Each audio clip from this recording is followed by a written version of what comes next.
ഉസ്താദ്മാരുടെ ചെലവ് ദിവസം നെയ്പത്തലിന്റെ വീഡിയോ കണ്ടപ്പം ഒരുപാട് പേര് ചോദിച്ചിട്ടുണ്ടായിരുന്നു അതിന്റെ റെസിപ്പി ഡീറ്റെയിൽ ആയിട്ട് ഇടാൻ വേണ്ടിയിട്ട്. അപ്പൊ ഇന്ന് ഡീറ്റെയിൽ ആയിട്ട് നെയ്പത്തലിന്റെ റെസിപ്പിയാണ് കേട്ടോ. ആദ്യം തന്നെ മിക്സിന്റെ ജാറിലോട്ട് ഒരു കപ്പ് തേങ്ങയും 1 ടീസ്പൂൺ വലിയ ജീരകവും 1/2 ടീസ്പൂൺ ചെറിയ ജീരകവും ഒരു ചെറിയ സവാളയും കൂടി നന്നായിട്ടൊന്ന് ക്രഷ് ചെയ്ത് മാറ്റി വെക്കാം.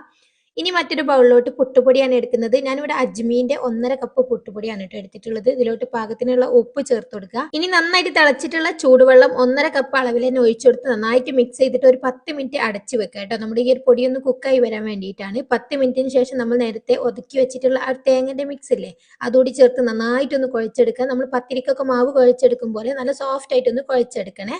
നിങ്ങൾക്ക് ഈ ഒരു വലിയ ഉള്ളിക്ക് പകരം ചെറിയ ഉള്ളി ഒരു 10 എണ്ണമൊക്കെ ചേർത്തെടുത്താലും നല്ല ടേസ്റ്റ് ആണ് കേട്ടോ. ഇല്ലെങ്കിൽ വലിയ ഉള്ളിന്റെ പീസ് ചേർത്താലും മതി.